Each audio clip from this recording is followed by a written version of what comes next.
0.2 million. So I go with, We're just gonna chat. Don't worry about the recording.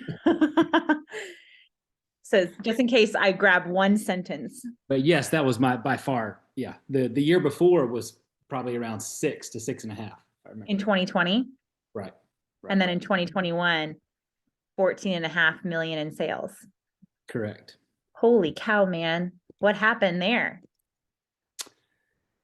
Oh, well, you know, that's definitely a loaded question, but I would say, you know, COVID certainly, obviously, you know, helped in the standpoint for buyers in regards to it.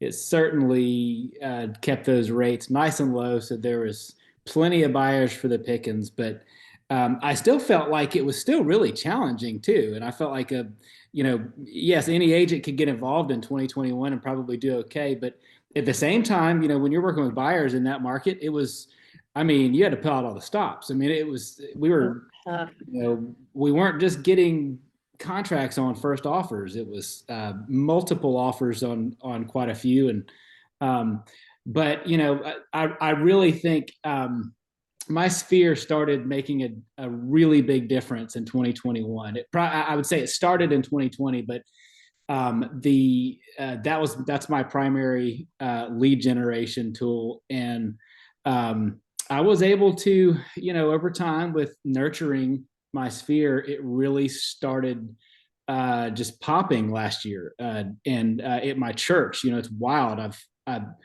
I probably had so far, probably had a good, I'd say 10 plus customers from my church now. Several of those repeat buyers or repeat sellers or investing. And that really wasn't, trying to open the church doors and put a realtor sign on my on my chest, but it was just try being involved with people, and I would say furthermore, it was a kind of a consummation of a few years worth of really diving in social media, staying in contact with people, and the genuine messages, I think, is really what put an impression on people's minds to where when they were ready to do something in real estate, they gave me a shot. So yeah, a lot of things came together, but I would still say it was an extremely challenging year. I mean, the amount of hours worked was not even close to the year prior. Yeah. You had to, especially if you're working with buyers. So a lot of hours worked, but at the same time, a lot of reward. I still didn't feel like I missed any time with my family last year. So, and likewise, the same for this year. Isn't that funny? So Yeah.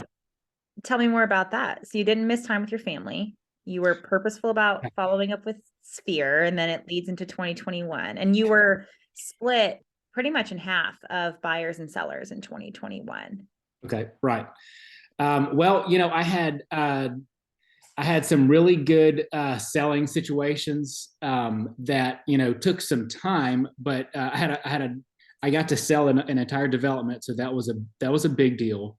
It was an 18 lot subdivision, but I put a lot of time. I listed all 18 lots individually and went that route after I had called every builder in town. And again, it was a follow up situation where one of the builders that said no, about I think it was about 5 or 6 months earlier, came back. So that was it. That was a good one. It took a lot of time to get that one. But had some great folks that were ready to buy and list last year. But time frame wise, it's hard to put my finger on it because we were able to take a lot of vacations, and the ages of my kids, they really started getting involved with extracurricular stuff. And I guess perhaps I got a little bit more organized last year. And I was able to do the stuff with the kids. I was able to go to practices, games, and everything. I didn't miss anything, nor did my wife. So we were able to continue to go on dates, which is something that I feel like as soon as you lose that, your marriage is going to start to struggle. So though it was just it really was a good year, and it's hard to put the finger on where all the time came from because I had about, if I remember right, I think I had 36 roughly transactions, and a couple of those were both sides, but it was well as obviously over 30 transactions, which was a major difference from the year prior. And What happened in the year I, prior with COVID and anything else I'm that, sorry. and then, so you're saying it was much better than the year prior, just referring to COVID, or were you more intentional with anything in your business that I changed? was definitely, I gained a lot of confidence, and I would say a big change. Something I was thinking about coming from my previous brokerage into Momentum. It was truly an attitude change, and I probably, I'm not a stat guy. I'm not keeping track of my numbers like I should. Never have. I'd like to. Don't know if I will. Don't want to discourage anybody from it. It's fantastic. It's what you should do. But as far as the amount of calls and the reaching out to buyers and sellers and anyone in my sphere, I think the attitude changed, and I probably didn't realize how much I was doing. I probably did not realize it because I getting around the training for sure, and the people at Momentum was an absolute changer. I mean, that made the biggest difference in the world, because I went from feeling like I was kind of in school and just chugging along, doing being pushed in every direction, trying to tackle every different type of lead generation, and I didn't enjoy that. So, I mean, it wasn't the life I was hoping for with real estate during that time, and that's everything changed at Momentum, because I felt like it was the push was to find, first of all, your strength and go for it, and expand that, and never stop that, and certainly find other lead generation methods. But at the same time, it was, I loved the idea of doing what the generating leads the way I like to and what I was comfortable with, because that affected the rest of my life.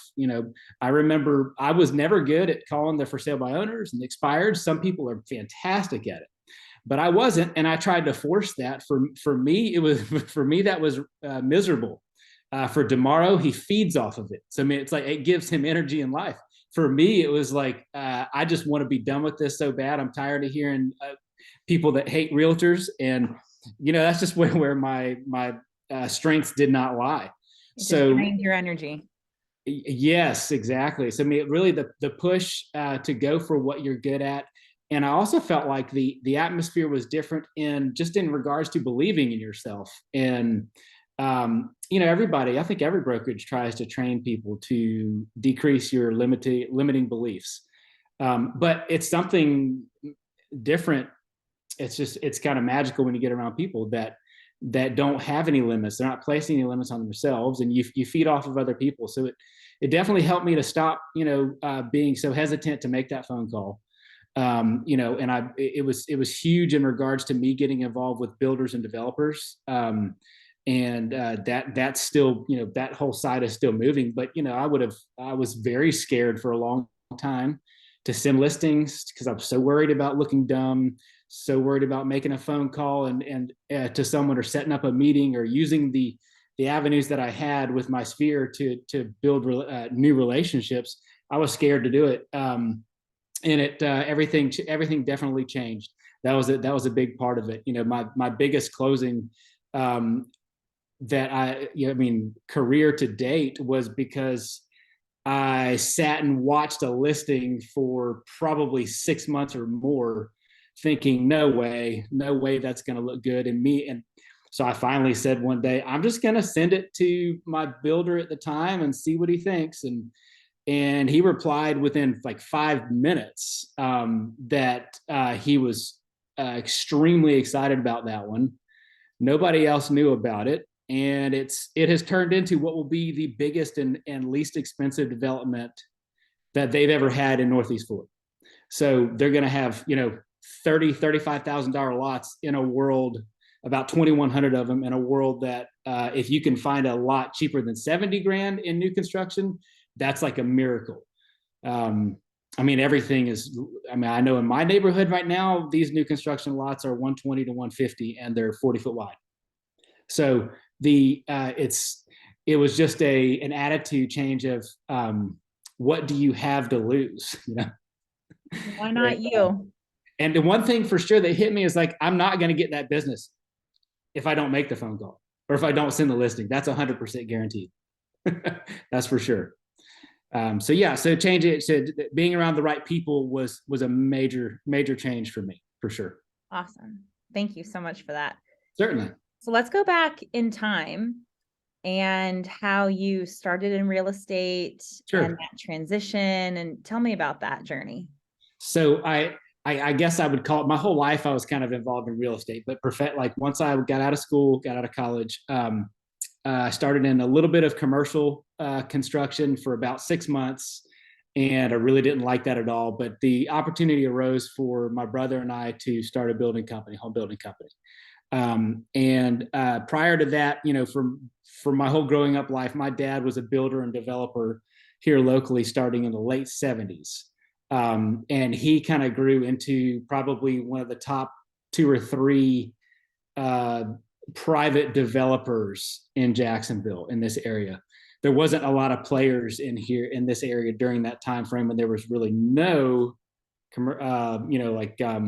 national builders and developers. It was all still very local. So I kind of was raised around just real estate in general, and went into the home building, and I did like it for a long time. But we got to deal with the downturn. Went through that whole process of going through the worst years where you lost money 4 or 5 years in a row just trying to hang on, and made it through. Lost some money, but didn't lose the people that we loved. So that's probably why we never closed down, was because we didn't want to start over. Got through that. I kind of had gotten during that process very worn down, very burnout, just wearing 100 different hats. And it wasn't just me; it was everyone that was still there. We wore whatever hat the day brought, and that really burnt me out. So there was a time where my brother and I both recognized it was time for me to move on. So he bought me out in 2018. And I didn't even hesitate with real estate. I had it on my mind for a while, because out of all the houses that I built, whether I was the site superintendent or whether I was involved in some other part of the coordination, I got to deal with realtors for years. And I can tell you, just from my experience in the boom time frame, it was kind of a sleazy industry, in all honesty. And there was always a worry, like, gosh, if you ever got into that, it's just be careful. There's just a bunch of bloodsuckers everywhere. And probably some of that was true. I'm sure a little bit of that is exaggerated, but what I saw personally was realtors absolutely caused more problems than what they ever solved. In fact, I hardly ever saw realtors attempting to solve a problem and attempting to be a liaison between their buyers and a builder. It usually made things worse. And so I just remember thinking to myself for many years, if I ever got into that, all I really need to do is communicate properly and actually care about everyone involved, and So maybe simple. not. Yeah, I mean, maybe not cause problems. Like, if I could just communicate, I knew I was going to be better than probably 75% of the realtors I dealt with. Just put it this way: in that amount of time frame, in 15 years of being a builder, I sold my own house and bought a house, and I had literally one realtor in that amount of time that I would ever consider trusting with anything personally. And that's after dealing with hundreds. So it's like when I thought through that, I was like, well, my realtor is the only one I ever trusted. There's got to be more business than what he gets, because the rest of them I just felt were terrible. So Isn't that terrifying? it was terrifying. And I feel like as a realtor, one of your main jobs is to make everyone's life easier and less stressful during one of the most stressful times of their lives. So it was that was a big motivation. And I do feel like the industry's changed. I still feel like most real estate agents probably could be better at doing something else, but I don't feel like it's as sleazy as I thought. So I was kind of corrected on that. Maybe there was a time for that, but I don't feel that way anymore, for sure. But yeah, that's how I got into it, and I don't miss home building for 1 second. It probably helps in regards to when I've got a new construction customer. I don't miss it. I know what I went through and how difficult it was. So I'm able to help people stay calm and remember that that guy over there that's trying to get your house done, he is just a person. And there's a lot of factors that go into what he's doing and why he's doing it. I've got a difficult one right now that we're working through. And it's one of those things I've been able to over the years at least help people understand the building side, and at the same time, help the builder when I've got a buyer that's a little upset about something. So yeah, I just incorporated some of the processes I used to use as a builder. I like to help people just through the construction process by going out there at the slab pour, going out there when it's in frame. I actually go through, and I don't think any of these builders have a clue that I do all this, but I go through and do my own frame walk, because I just know, I remembered that was, the drywall follows the framing, and that's what you see, once the house is done. So a lot of those different things have been very helpful when it came from transitioning from builder to a realtor. Wonderful. Did you find the transition easier or harder than you expected into the sales industry for real estate? It was easy. I would say both, because easier, I would say, after being a builder, I've only used a transaction coordinator a few times. At my previous,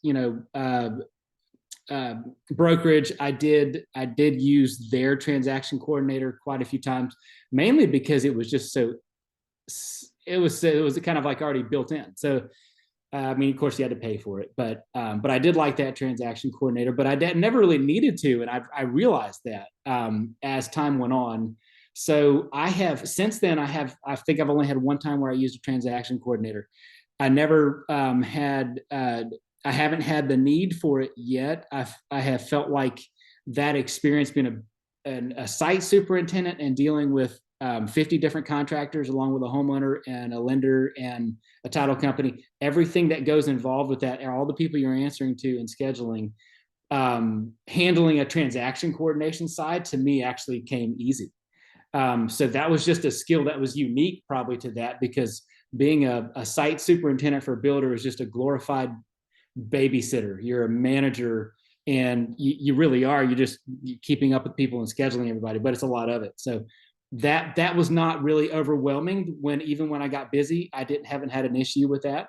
That doesn't mean I won't use one at some point, that's for sure. But as far as harder, I would say lead generation is way harder than what I expected. It has worked out how I've wanted it to over time, but that doesn't come without how difficult it was at first. I kind of had the attitude of, you've got a crazy amount of contacts, having not just grown up in Jacksonville, but also been a builder in Jacksonville, and your dad was a builder and developer for that long, and you went to a big church where there was tons of people your whole life, and so there were so many contacts. I just honestly assumed they were going to start falling into my lap, and that was a major ego crush for sure. A real humbling experience.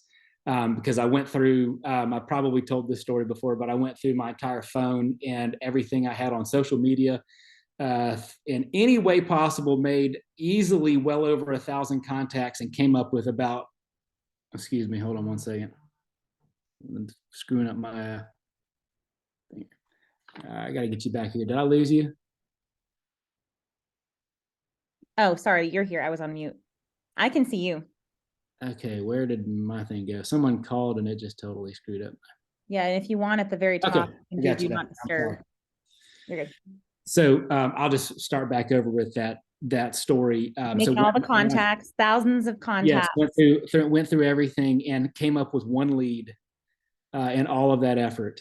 And it was a great one because it actually turned into more, but it was a pool contractor that we used, and she had a nephew that needed to find a home, was about to get married, and that turned into more contracts, and he's been repeat business now. So that was great. But after that amount of effort, that was really discouraging. And it's so discouraging that I had many conversations with my wife in the evenings, decided, okay, is this right for me? Do I need to go back into building and just suck it up and go do something that I'm not really fond of anymore?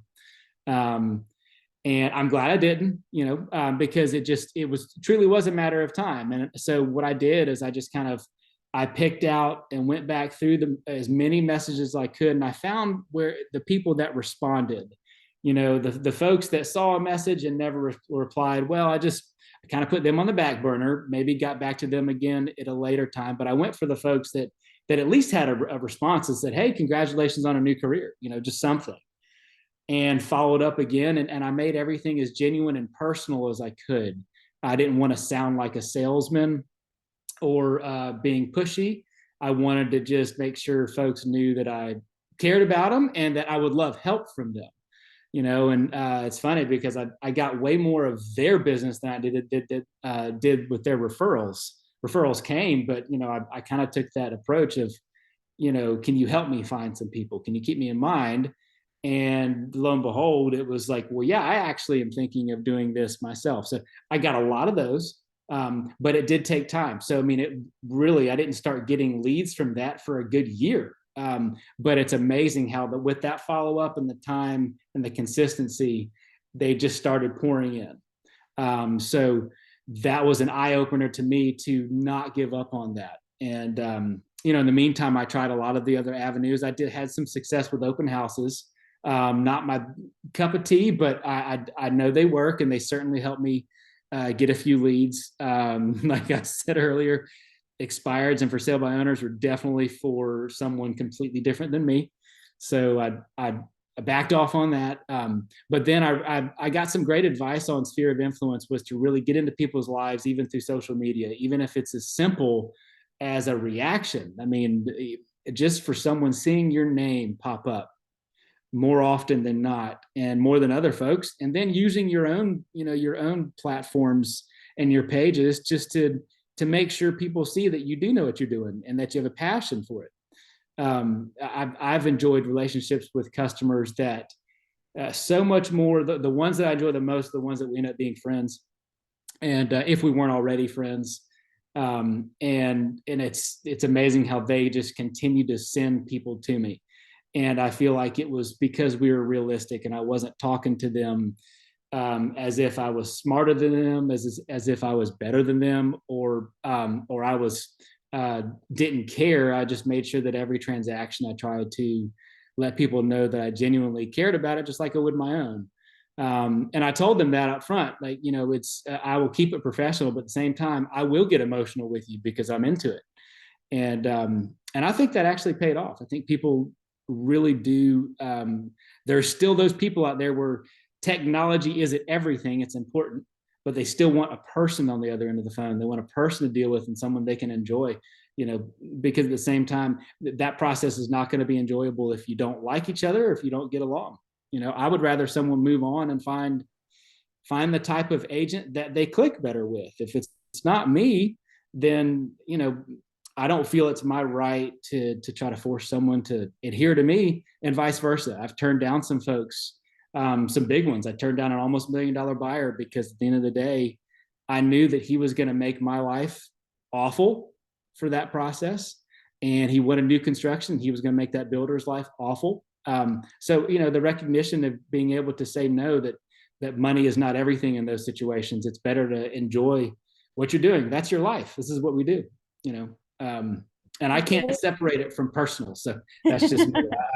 I personally don't believe in that's business and this is personal. You got to keep them separate. I mean, if that were the case, then our personal life would be just a few hours of the day. I don't see how that jives. Maybe it's just me, but I wear my emotions on my sleeves, and I cannot separate business from personal. I can't separate it with my family. My kids know all about a lot of my transactions, and hopefully they're learning stuff from that as well. Yeah, you can't separate the care and concern from it, because at the end of the day, you started with that. You're concerned about their experience. You're concerned about them not getting a sleazy agent experience, like a lot of the stigma is in the industry, and you're there to change it. And they want a human on the other side as well. They want to know that someone cares about them and cares about the largest transaction of their life. Sure. I mean, I've had one conversation and done situations with folks that it was so obvious that they're doing nothing but look for the cheapest and best deal and this and that, and they know everything.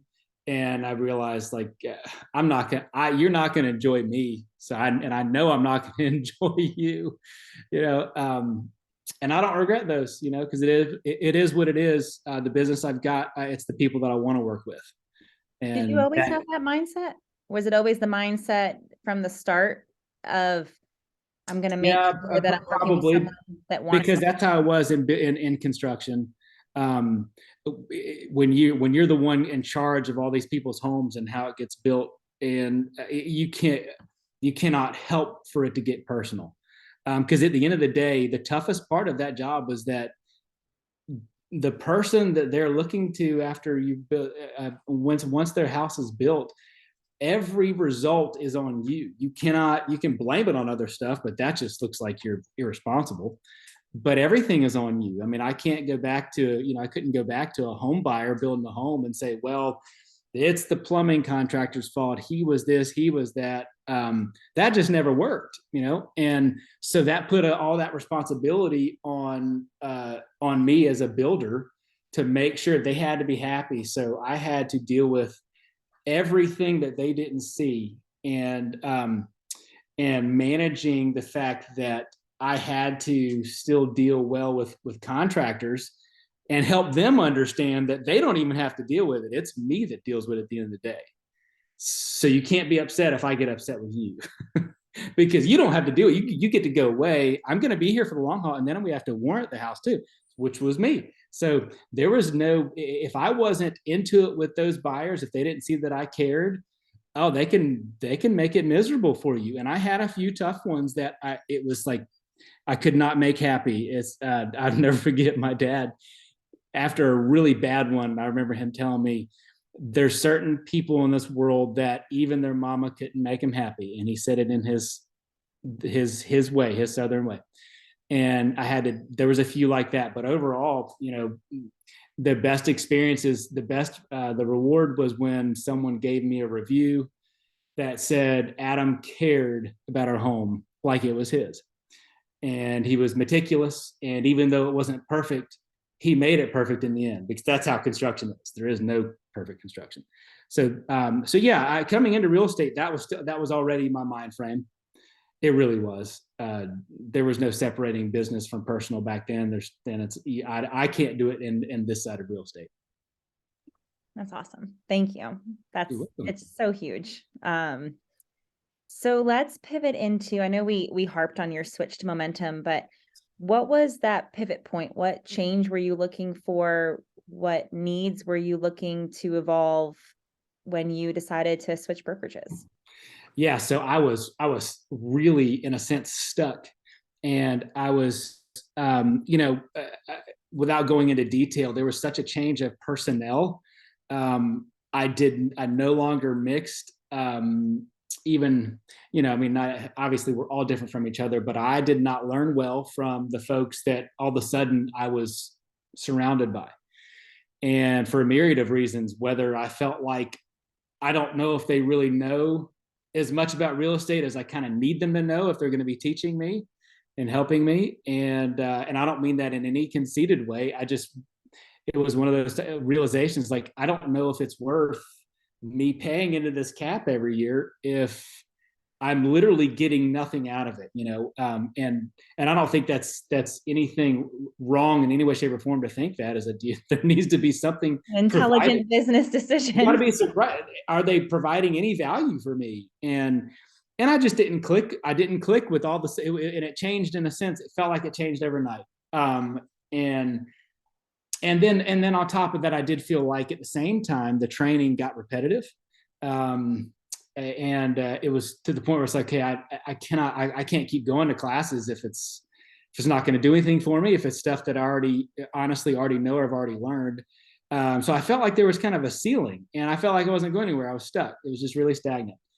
And I didn't jump to you guys immediately by any stretch. I mean, I was making sure, just from my experience, I wanted to make sure I wasn't just going to jump and follow with you and John, even during that time, until I wanted to see what y'all could do. So it was one of those things where it was like a extremely obvious. Okay, the proof is in the pudding.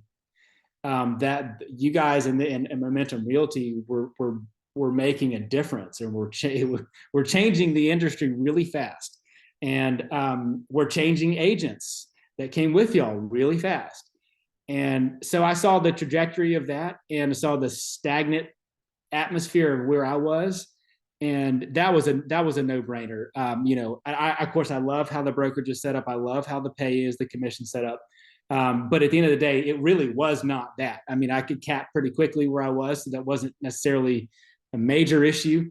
But it truly was. It was just the people. I needed that upbeat atmosphere, that go get it atmosphere. That really didn't have, like I said earlier, that really did not have limitations and open to change themselves. And I saw, even though you guys, watching y'all get started, I knew that you were very confident, but at the same time, I saw a lot of humility. So that was important too. Is not to, I don't want to be around a bunch of proud people. I want to be around a bunch of confident people that want to help each other. So that was huge. So that's why I changed. I was ready to get out of that just a holding pattern I was in. I didn't see a lot of upside coming. Even though I know I had leads coming, it just didn't feel right. So I was ready for a change, and it was definitely a good decision. I feel like I own my own business here. I don't feel like I owned it where I was, and I feel like I've got more than enough help than what I need. I definitely don't feel like I'm ever the smartest in the room, which was really a concern of mine. Didn't think I was the smartest in the room, but I certainly didn't think there was a lot of really smart people. So I needed to progress. I was too old to get stagnant. My family had grown and the needs grow. So I needed to keep going. Change your environment, change your world. Absolutely.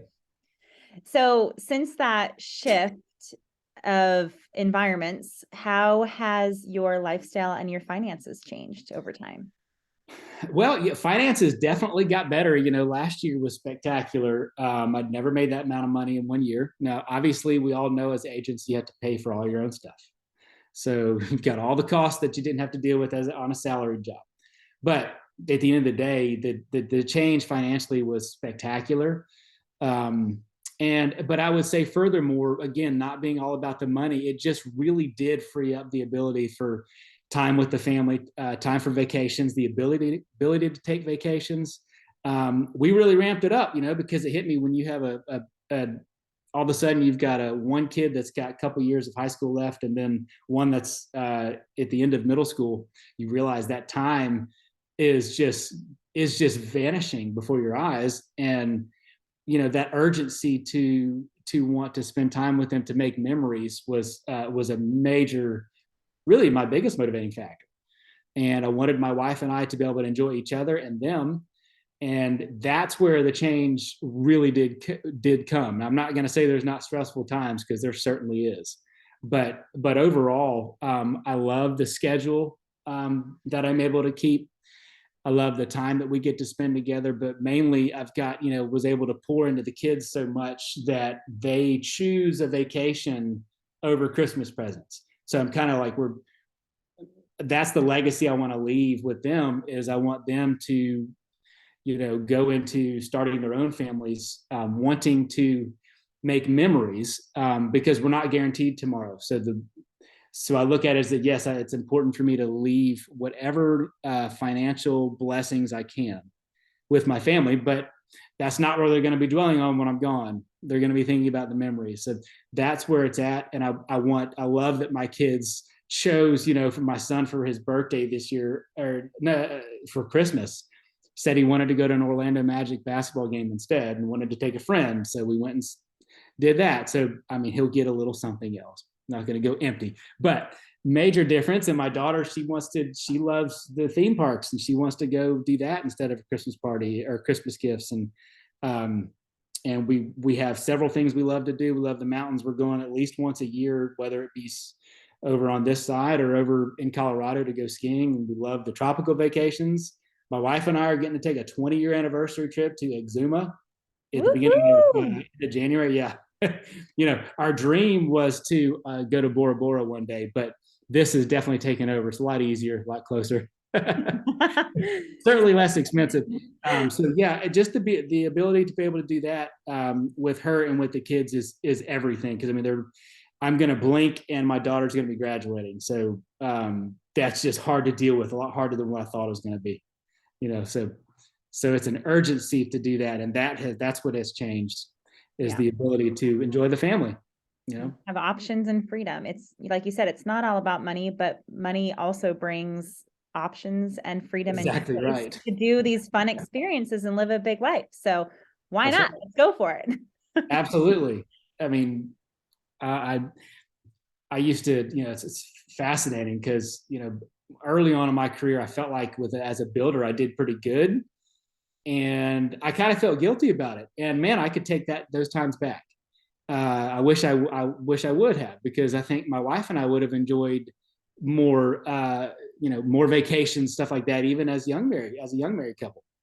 And anymore, to me, it's like, no, you can take those thoughts and shove it, because I'm going to do everything we can to enjoy each other. And if that means working in this industry and making the sacrifices it takes to get those leads, and I'm going to do it, because I get to go take time with them and do what we love to do. And yes, I certainly, like you guys always say, I don't want to be in this forever. I definitely want to. I'm in this to get out of it. And so Yeah. that's the goal, because that's the ultimate. Our goal is to, when the kids are gone and they have families, I don't want to be tied to anything. I want to sell everything, and I want to have a motorhome, and their kids are going to have to get used to us going to wherever they are.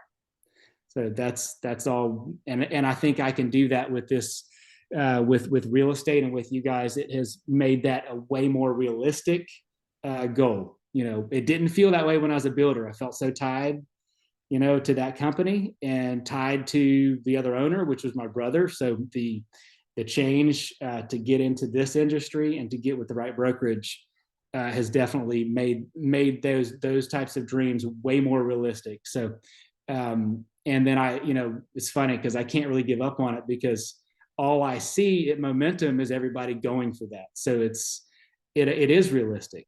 And so I love that. I love the encouragement The that possibility I'm is getting on there. a regular basis.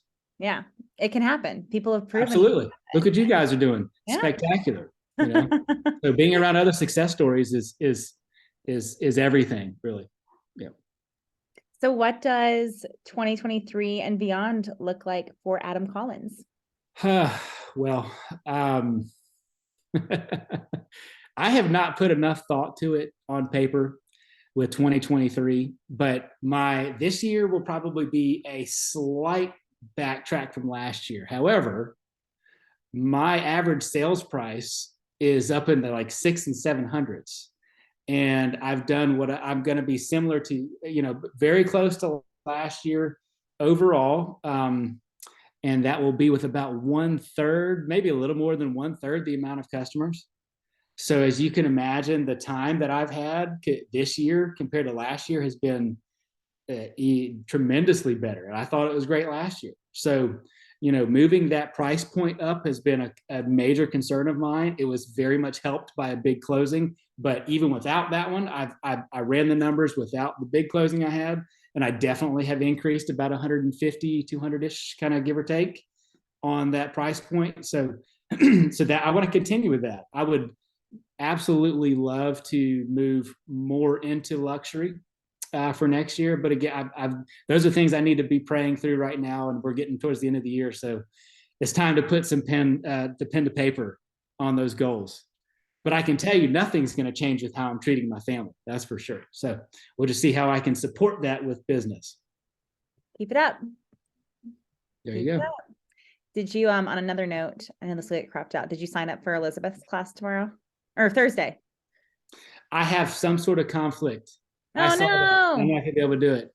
I think it has something to do with the kids. Okay. But I'll look back into that. Maybe I'm missing something. It's at 9 on Thursday. It's just a business, like reflection and business planning for, I mean, she's me and John's coach. She's phenomenal. So, and then you get a discount with like a 30-minute one-on-one afterwards. So like the whole package is like $300. And then normally she's like 600 an hour. So Yes. So anyway, that's why I need my price point to be. yeah, I know, right? Let's go. I like that. Anything else you want to share? I mean, we've No, just very thankful for you guys, and thankful for the brokerage, and thankful for all the opportunity. Definitely, I have. I don't think there's any other brokerages that offer this type of opportunity. You got everybody's got their recruiting, deals they run, and you can build your tree and all this stuff. And I love the fact that we have opportunities to invest. And I love the fact that we're getting, you guys are bringing in people that aren't just real estate people, that are doing it maybe via real estate or at some point real estate, but they have brilliant ideas they've run with. And that's really encouraging. So started getting, that's helped me start kind of expanding my mind a little bit even more with the limiting beliefs.